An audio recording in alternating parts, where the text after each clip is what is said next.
I was 18 back then, and honestly, I was nowhere near being a mature or reasonable kid. I was always arguing with my parents over stupid things and blowing everything way out of proportion. That particular day was especially bad, and it ended with my parents basically kicking me out of the house for the day. But instead of cooling off like a normal person, I decided to be stubborn and prove a point by not coming back at all. I didn't know if it would be just for the night, a few days, or what I was even planning to do. I clearly hadn't thought it through. I was just angry. After wandering around town for a while, kicking rocks and letting myself calm down, I realized the sun had already set and I needed a place to stay. I had friends who would have let me crash on their couch, but I knew their parents would call mine, and that would turn everything into a bigger mess. I didn't want that. Once again, I was being an idiot. The first place that came to mind where I could be completely alone was an old abandoned house that had been empty for as long as I could remember. My friends and I had explored it a few times years earlier. During the daytime, it wasn't really that scary, just an old, empty building. I figured I could check it out again and maybe even stay there for the night, even if I didn't actually sleep and just stay awake until morning. I started heading toward it. It was on what used to be a normal neighborhood street, but the road had been closed off years ago and marked as a dead end. Past that dead end was an overgrown, abandoned driveway that led straight to the house. I arrived there around 10 p.m., obviously. Trespassing was illegal, so I kept checking around me the entire way, making sure no one was watching before I slipped past the gate and onto the property. Trees surrounded the place, so once I was past the gate, I felt hidden. The house itself was buried in bushes and vines. I could barely even see it until I was right up close because it was so overgrown, like the forest was slowly swallowing it. But from what I could tell, it looked exactly the same as I remembered. The broken door I had used before was still hanging open, and the inside looked almost untouched. I'll admit though, once it was nighttime, the place was creepy as hell. It was pitch black inside and every other door and window had been completely boarded up. The second I stepped through the doorway, I knew there was no way I'd be sleeping there. Still, I was curious enough to stick around and explore a bit more. I couldn't even tell you what I was looking for. I guess just anything unusual or interesting. I had only been inside for a few minutes, just reaching the staircase and starting to head upstairs when I heard a couple of creaks coming from the floor I had just been on. I froze. Those were definitely footsteps.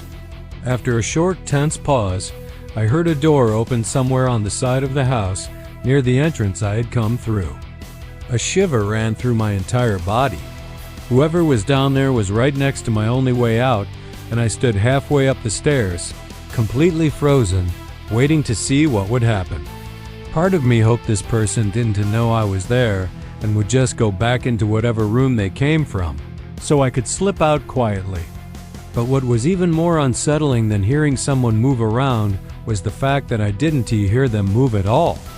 It felt like they were just standing there, waiting for me. After what felt like 10 full minutes, I started convincing myself that there was no way they were still there. Maybe they had gone back into the room really quietly, or maybe I imagined the whole thing and the door had opened on its own. Either way, I knew I had to leave eventually, even if that meant sprinting past someone and bolting out the front door. I slowly stepped down to the bottom of the stairs and peeked around the corner, not seeing anyone. Then I walked to the next corner, looking toward the open doorway. A man was standing directly in front of it, already staring straight at me.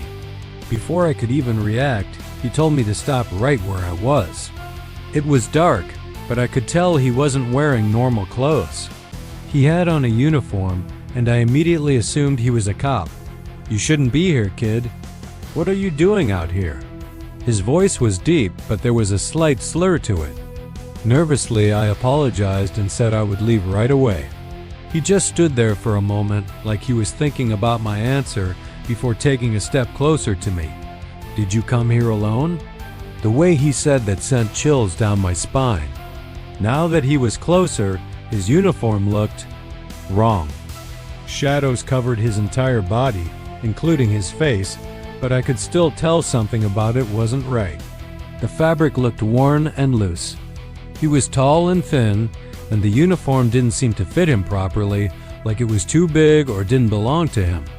I still couldn't see his face or his eyes, which made the whole situation even more disturbing and confusing. I didn't know what to say. I asked you a question. Speak up. His voice grew deeper, more commanding, and I froze with fear. I stammered out, "Yeah, it's just me." He took a couple more steps closer. "And what exactly were you looking for out here?" I shook my head, pretending I didn't know.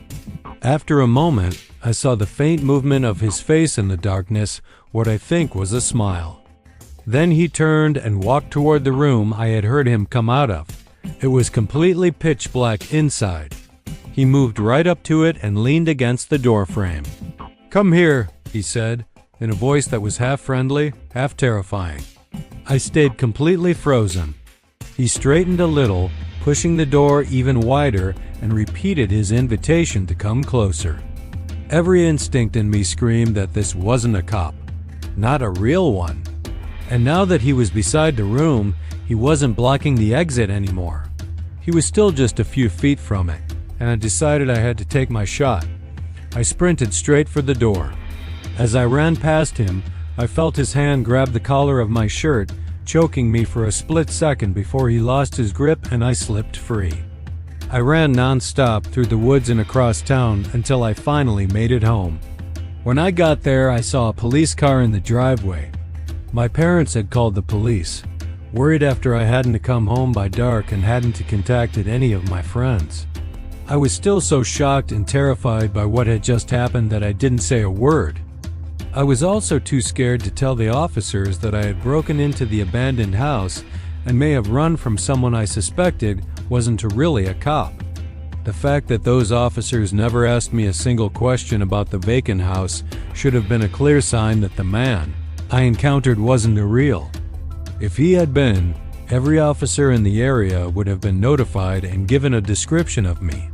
I take full responsibility for putting myself in that situation that night, acting like a reckless, dumb teenager. But even so, I don't think I deserved whatever was waiting for me in that room. If only I had assumed he was a cop and listened to him,